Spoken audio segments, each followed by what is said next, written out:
Hey y'all, hope you're doing good today. So in today's message, I'm going to be sharing with you a Midsummer Night's Dream.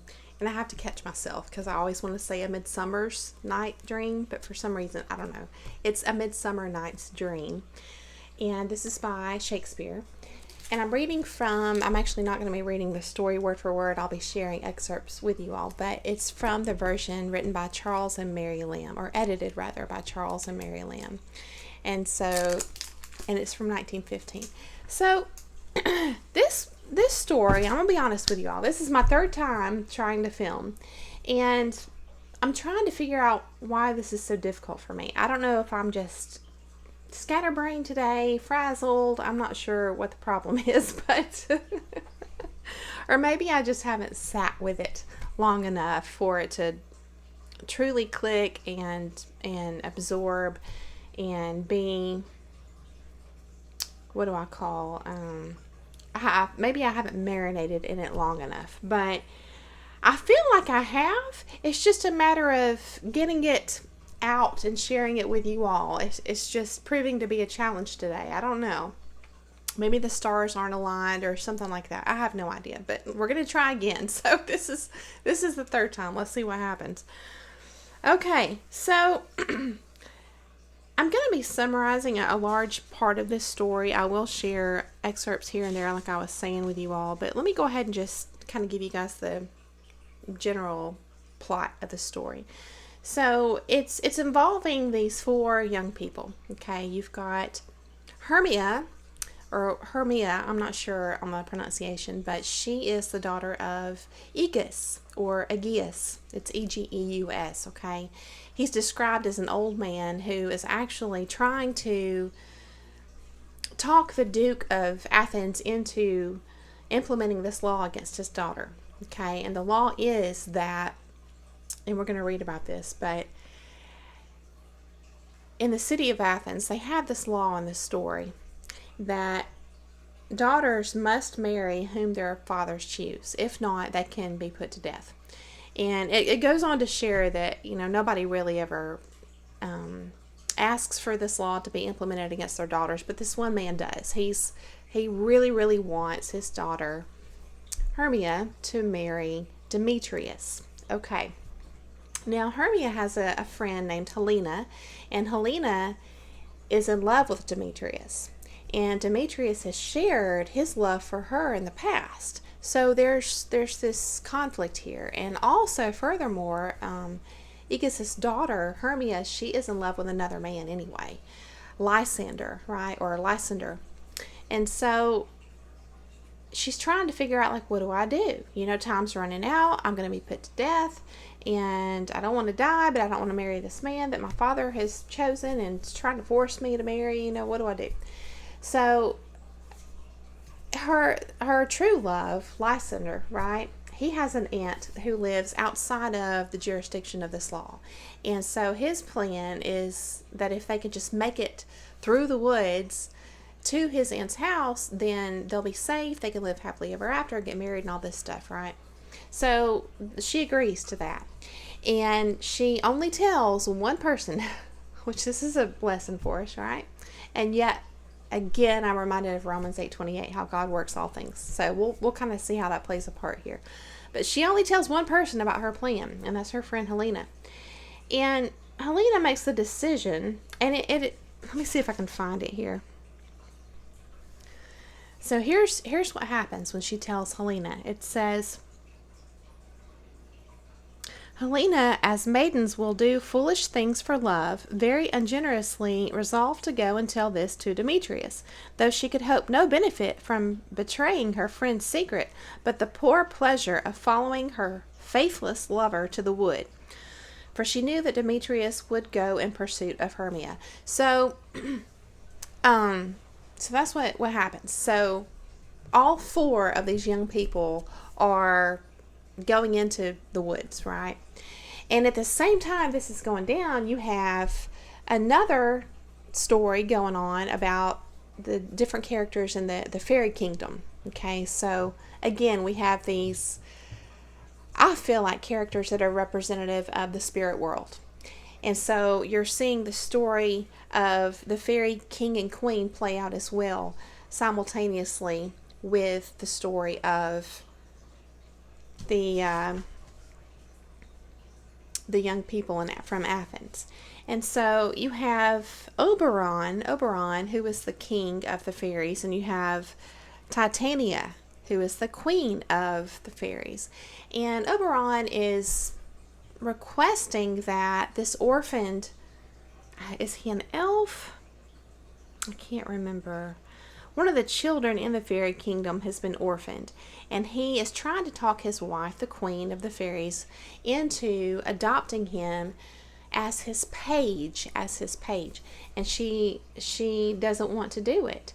So they kind of have this conflict going on too.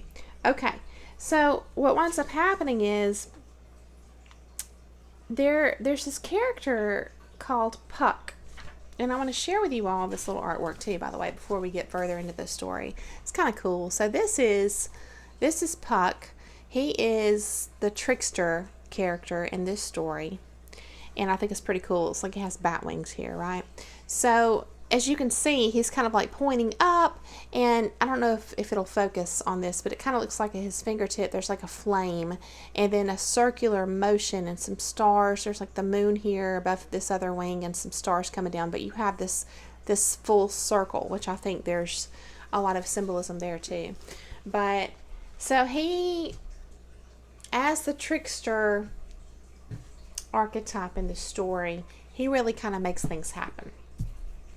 And and this is the kind of thing where it's debatable if the things he does are at the core good or bad.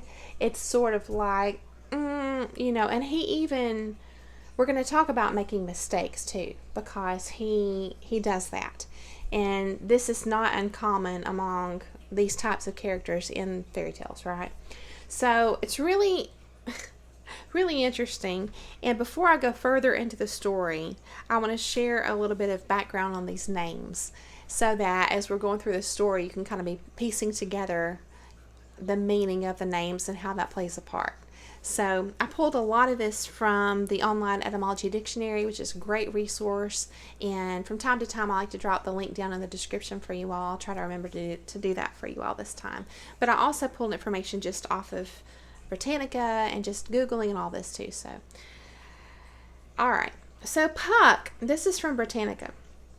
This name, okay, of this trickster archetype says, in medieval English folklore, a malicious fairy or demon.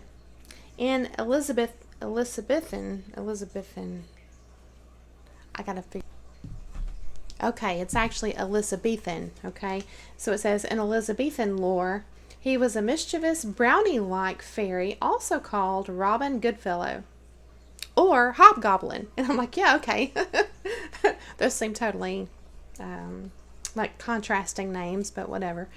So it says in the online etymology dictionary, he is described as Friar Rush sometimes, and this is considered his disguised name. So we see this character that is described as mischievous, even malicious, has several different disguises, is always in this trickster archetype, doing some good, doing some bad, and so he's a really, really interesting character. And it says also generally an elf, fairy, or sprite, okay? And then the history or the origin of this name, Puck, says from Middle English, P-O-U-K-E, meaning devil or evil spirit. And then you have the Old English P-U-C-A and the Old Norse P-U-K-I, again meaning devil. And it says a word of unknown origin from the Old Norse. It's like from there that they can't trace it back any further, right? So I was reminded too of poke. It's very similar to poke, meaning to poke, to push or to thrust against, to prod, spiritually, it's kind of like a nudge or being influenced or coerced, right? Which goes right along with the way the story just opens right up, where it's talking about this law in the city of Athens and the coercion of the law's intentions, right? What it's there for is to coerce the daughters to marry who their fathers choose. So there's this spirit of coercion, right, that's just running throughout the entire story, which is interesting. And then let's take a look at some of these other names. So the father of poor Hermia, Aegus, this is a name of Greek origin meaning protection or shield. Again, almost in all of these stories, these fairy tales, the main character winds up either orphaned or discovering that their parents, either their parents together or typically their father or a stepmother, something like this. There's some kind of issue in the parental role in the beginning of these stories, and this is just a parallel I find all across the different stories. But even here, her father, his name Aegus is from ex, meaning out, and then gerere or gerere, meaning to carry or to carry out. So this is essentially from the Latin aegistus, okay? So he has this purpose to carry something out, and he's placed in a role of being a protector. But typically these parents that these stories open with, they're either killed off in the story or they do a really poor job.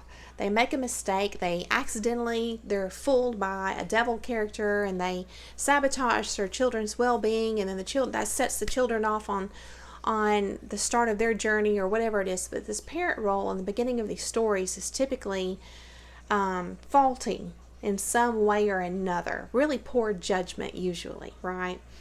And so then we have Demetrius. Demetrius is the young man who Aegus wants his daughter to marry, Hermia, right? So Demetrius that name is known to mean the son of Demeter, right? Who is known as this I believe Greek goddess of agriculture and I think fertility, but she's strongly related to the earth, as well as being a protectress of social order in general and marriage. So I view this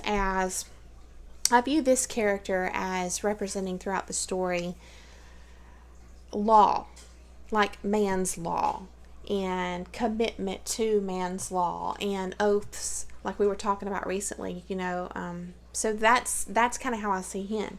And then we have the man that Hermia is actually in love with, and his name is Lysander, Lysander, and this is from a Greek word, Lysandros, which means, if you break it down, releasing men, to unfasten, to loosen or divide as well.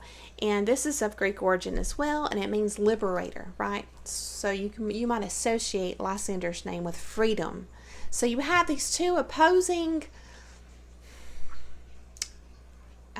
meanings, right? Or the symbolism of these two men. You have one that is representative of the law. You have one that is representative of freedom. Okay? So really, really important. And then, in looking at the women that are involved, Hermia, Aegus' daughter, the first thing that came to mind with her name was Hermit. And later I found that it's related to Hermes. So he is known as being the Greek god or being a messenger, right? In all these old folklore and fairy tale stories, he is the messenger. But this also goes along with the story to look at it through the lens of being a hermit too, because there's something to be said, and you're going to see this as we go more into the story. Her character seems to represent, at least through my perspective, the concept of one who wants to go their own way. So an essence of solitude, an essence of withdrawing from external worldly expectations. So that kind of has this feeling of retreating into your own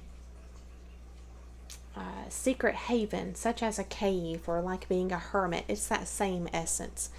But also, there's an important part here in her name relating to messenger. So just keep that in mind as well. And remember too that in these stories, when there is a messenger, there's almost always a messenger somewhere in the story.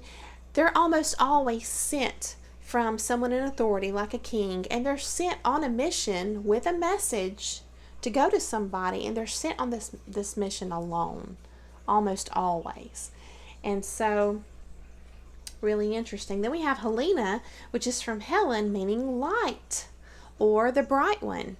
Okay, and this is also related to Helios, which that's the sun, as well as the daughter of Zeus.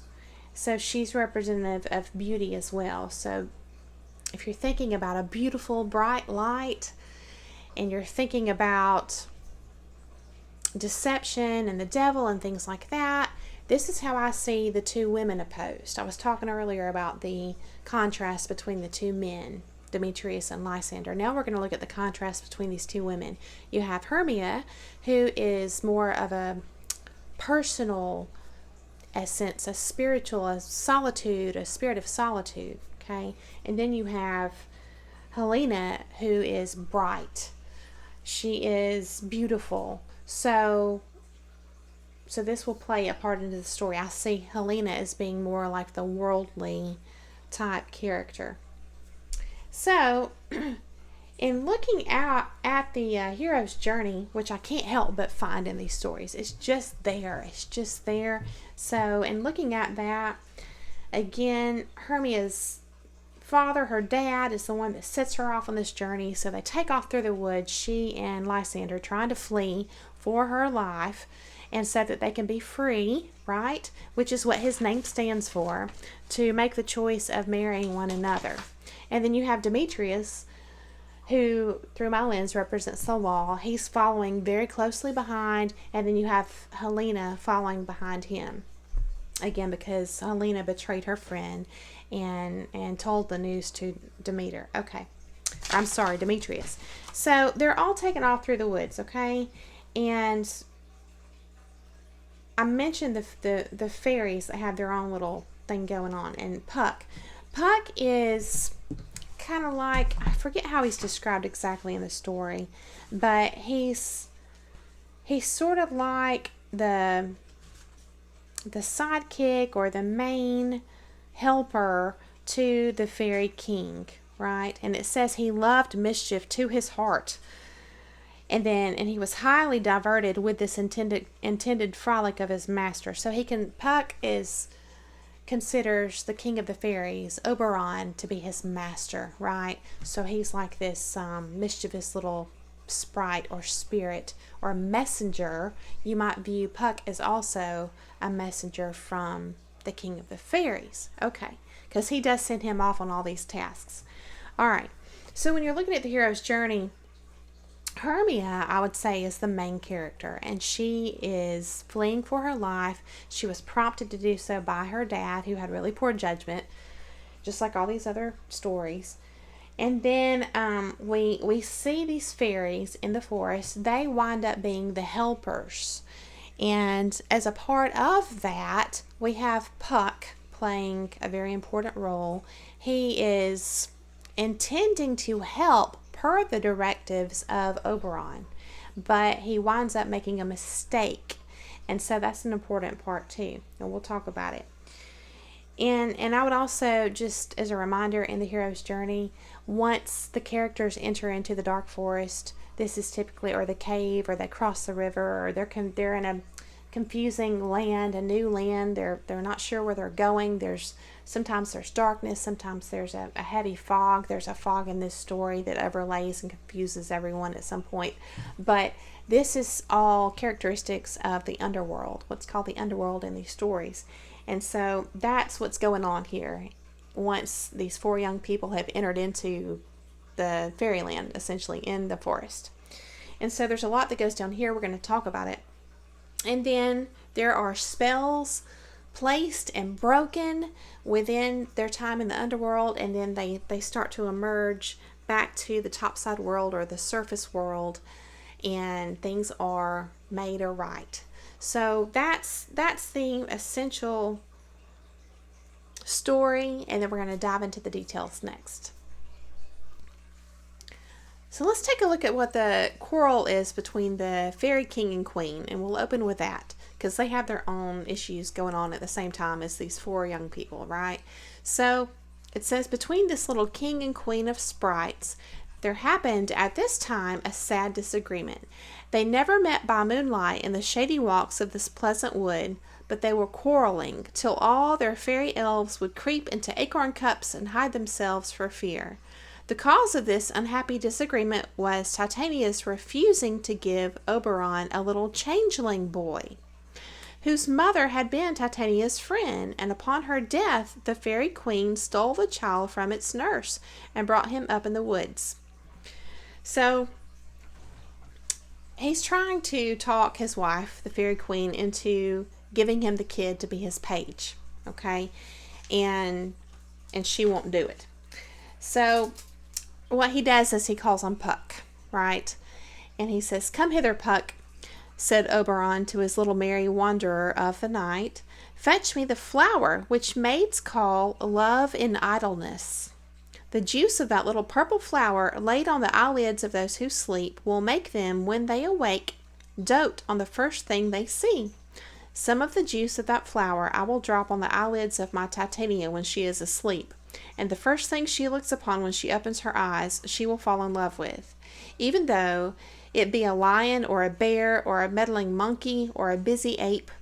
And before I will take this charm from off her sight, which I can do with another charm I know of, I will make her give me that boy to be my page." Okay, so this is where it's talking about Puck's like all about it. He loves mischief. So he runs, Puck goes off to find this flower that Oberon's talking about for the spell. And it says, while Oberon was waiting for the return of Puck, he observed Demetrius and Helena enter the wood. He overheard Demetrius reproaching Helena for following him, and after many unkind words on his part and gentle expostulations,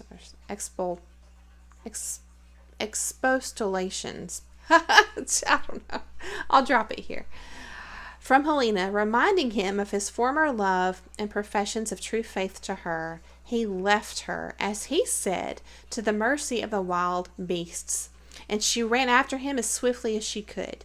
The fairy king, who was always friendly to true lovers, felt great compassion for Helena. So now we're starting to see these two separate stories coming together, and to paint a larger picture and to play a part in each other, okay?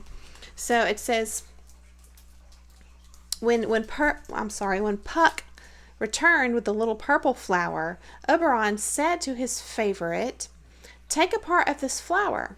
There has been a sweet Athenian lady here who is in love with a disdainful youth. If you find them sleeping, drop some of the love juice in his eyes, but contrive to do it when she is near him, that the first thing he sees when he awakes may be this despised lady.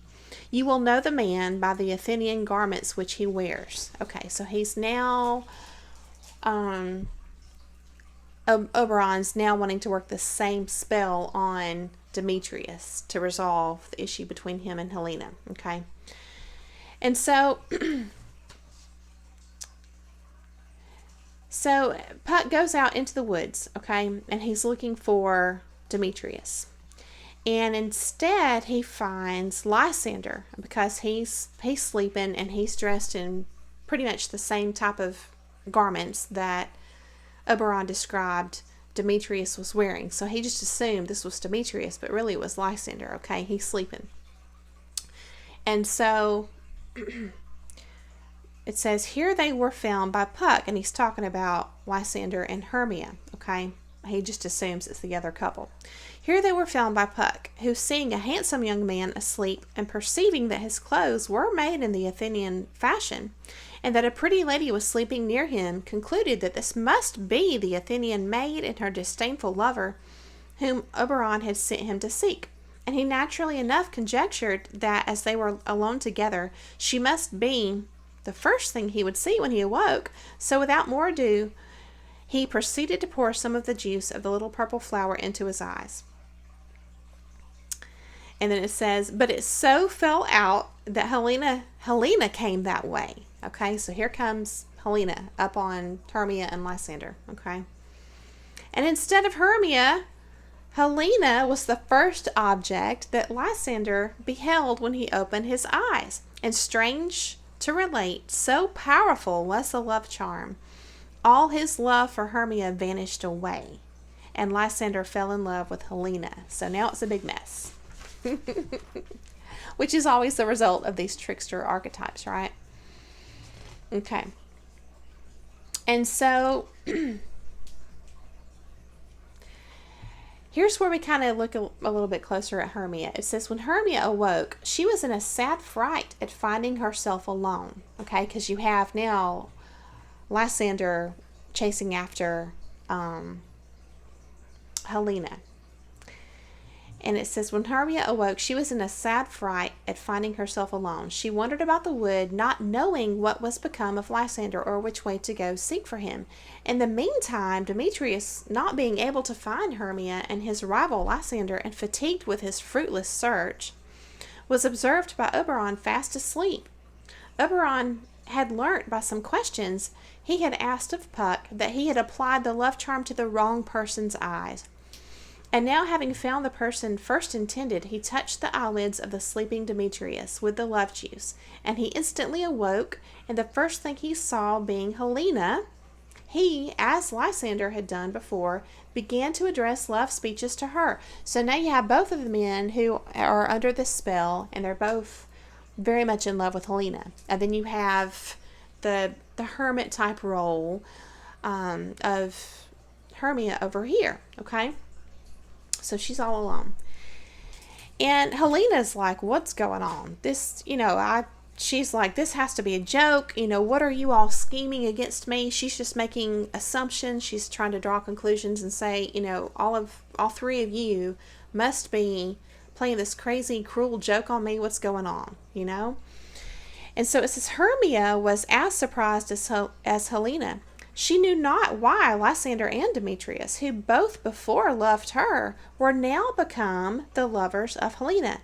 And to Hermia, the matter seemed to be no jest. In other words, hey, this is not a joke. This is real. We're not playing a joke on you, Helena. I don't know what's going on, but it was, both of the women are like, what's going on? And it says the ladies who had always been the dearest of friends before now fell to high words together. So we know what that means. They're pretty upset. All right. So Puck goes back to Oberon and he's like, hey, I made a mistake. And it says the Fairy King who with little Puck had been listening to the quarrels of the young people, right? It says Fairy King says to Puck, this is your negligence, Puck. Or did you do this willfully?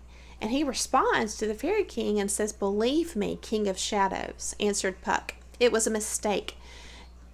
Did not you tell me I should know the man by his Athenian garments?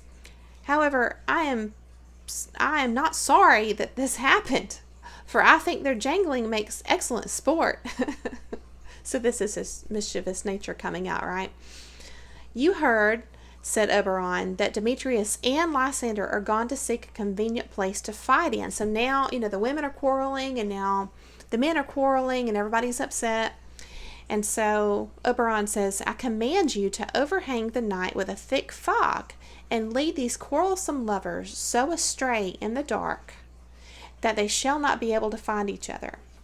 Counterfeit each of their voices to the other, and with bitter taunts provoke them to follow you, while they think it is their rival's tongue they hear. See you do this till they are so weary they can go no farther. Doesn't it feel that way on our journey too? We push to our limits and just exhausted.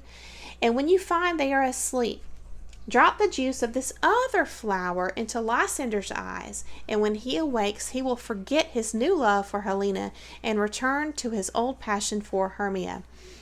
And then the two fair ladies may each one be happy with the man she loves, and they will think all that has passed a vexatious dream. So to kind of sum up what happens between the fairy king and queen, she also had this love charm put on her, right? And she woke up from a nap and saw this other character who I believe is a clown. Yeah, he's a clown. And he was put under a spell to have this head of a donkey. And he's just ridiculous, right? He's made to be ridiculous. And so this is kind of like where Oberon's mad at his wife because she won't, let him take on this young boy to be his page. And so he's angry with her, and he makes her fall in love with this person who's made to be an idiot, basically. And she's made to feel like a fool for falling in love with this other person, first of all, but also he's just such a clown with a donkey head. It's just like crazy. And so Oberon's point is to humiliate her for, like, what are you thinking?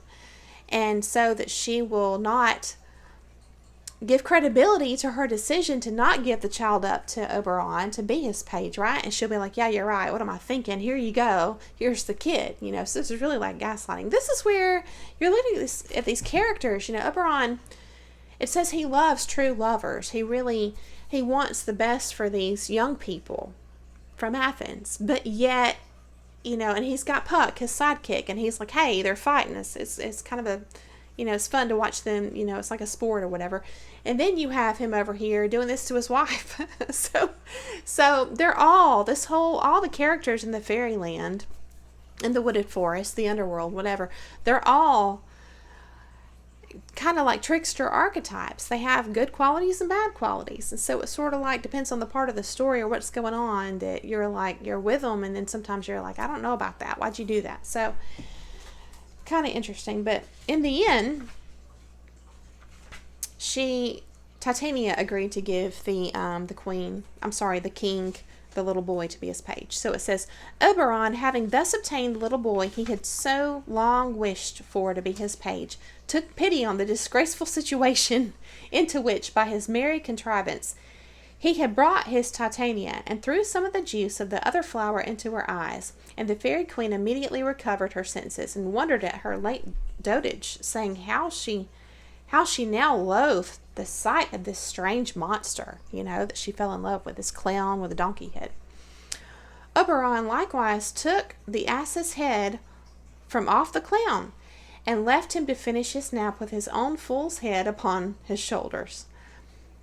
Oberon and his Titania being now perfectly reconciled, he related to her the history of the lovers and their midnight quarrels, and she agreed to go with him and see the end of their adventures. So now all's well in the fairy kingdom, and that he has instructed Puck to reverse the spell on Lysander so he can go back to being in love, which was a genuine thing, with Hermia. And then Demetrius, of course, who previously loved Helena, but we're not really sure, what happened, but he was the one who Hermia's father chose for her to marry, and he didn't seem to really be in opposition to that, so not sure what happened there. But so you might say his love for Helena was returned or restored through this love charm that Puck put on him. So that's what went down.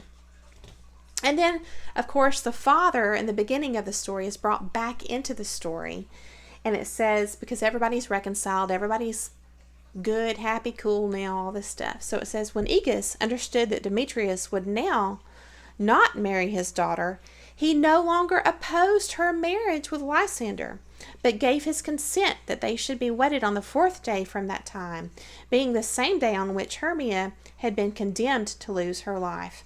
And on that same day Helena joyfully agreed to marry her beloved and now faithful Demetrius.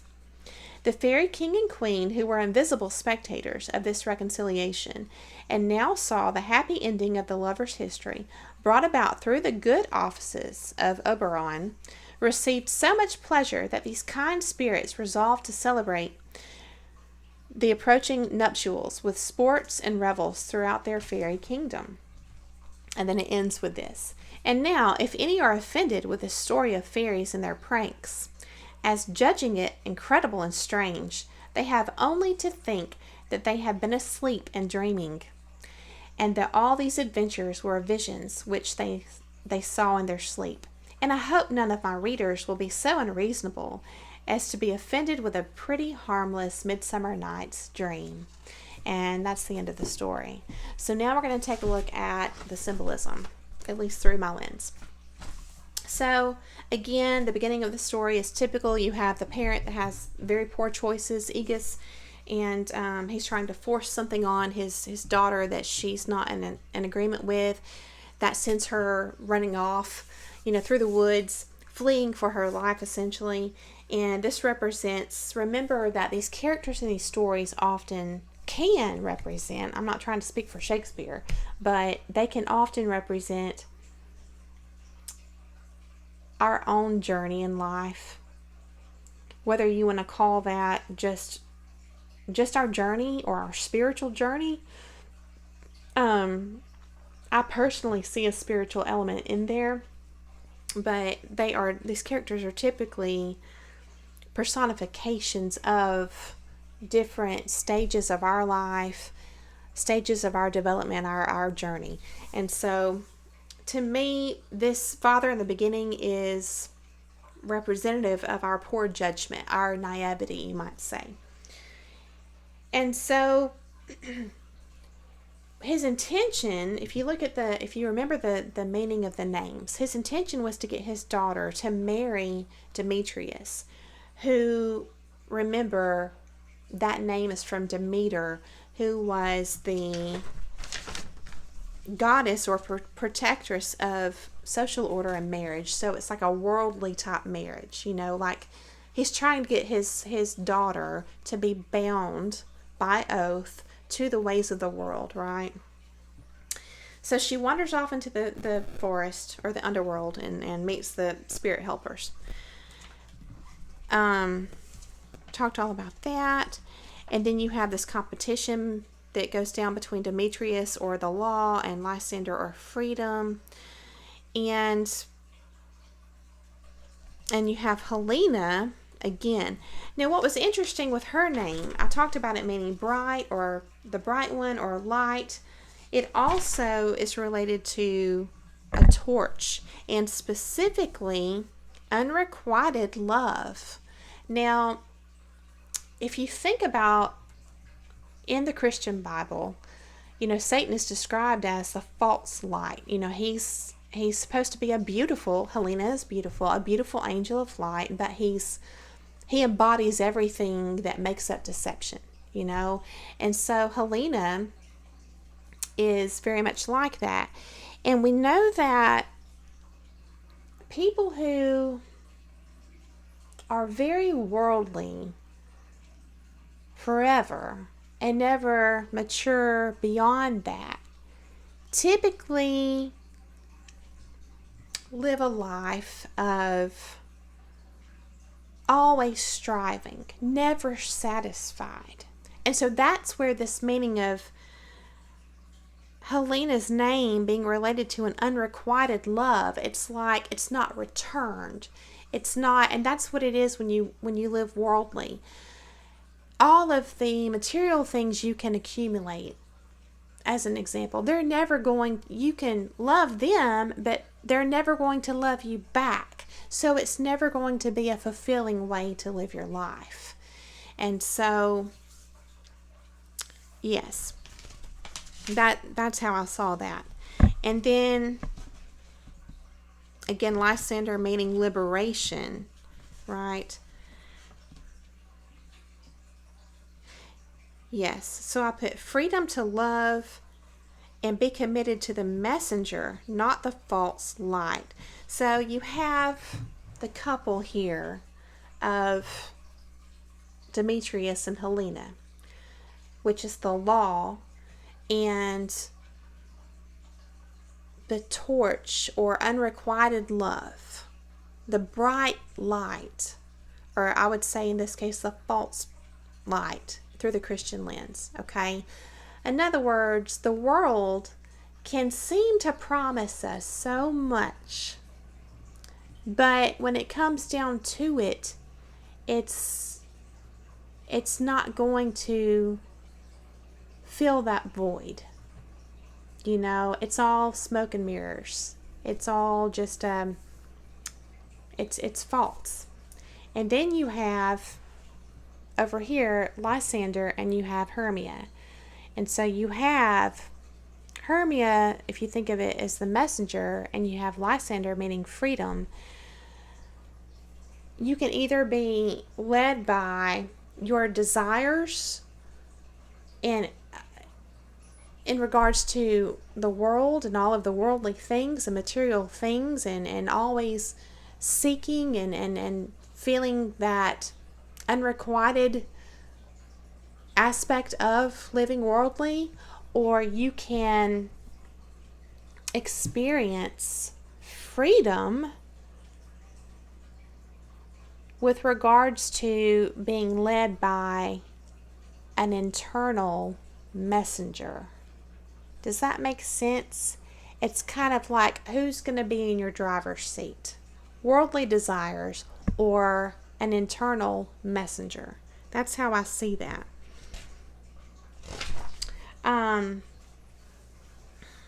Yes. And I'm reminded again in the Bible where it says we can be in the world but not of it, because the world will not love us back on that level. I'm talking about the literal, physical, material world.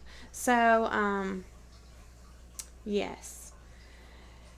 And I think that, if you think about at the very, very beginning of this story, Hermia and Lysander, they would have never gotten anywhere had they not stepped out in faith to journey through the woods to his aunt's house. They would have never made any progress. So there has to be a stepping out on faith for there to be any possibility of this progression in one's life. You see what I'm saying? Because the beginning is poor judgment. There's poor judgment.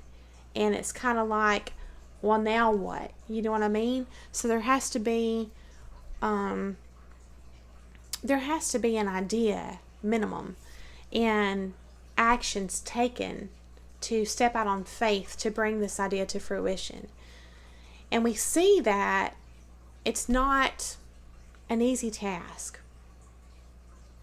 There's a lot of unexpected things along the way, right? But you see how it's all worked out in the end. Because think about it. If Hermia and Lysander had it their way, let's say that they headed out through the woods to his aunt's house and they made it, and they were outside the jurisdiction of that law. Well, then there would have never been a reconciliation between Hermia and her father. That would have never happened. And Demetrius would have just been like, his love for Helena had faded, apparently. And so they would have never, been married. So you see how all these other things had to play a part, right? With Puck and Oberon, and all of this had to play a part for there to be a different outcome. And I found that really interesting, that sometimes we think we have a plan, or we think we know how things are going to play out, or we think we know how we want things to play out. But in the end,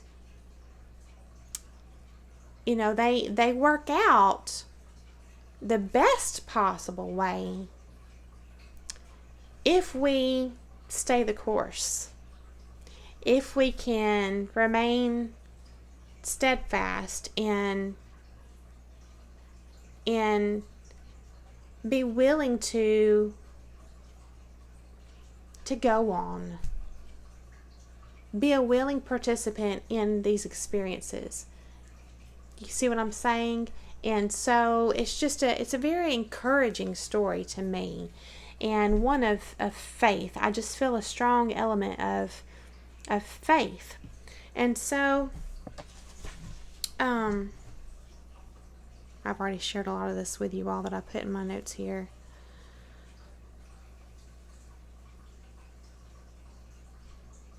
Yeah, I see both Puck and Hermia as messenger roles, really. And I think that in real life, this story very well makes us think about how we can struggle to commit, right?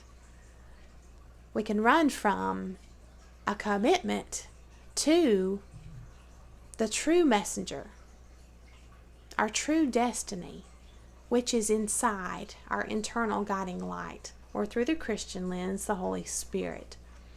And when we run from that, then it's all these different things happen. We kind of have to dance with the devil. We kind of have to go through the dark forest or the underworld. We have to experience these confusing times, and then in the end, there is a marriage in these stories. See, there is a commitment, but it's like you have to figure out what to commit to in these stories.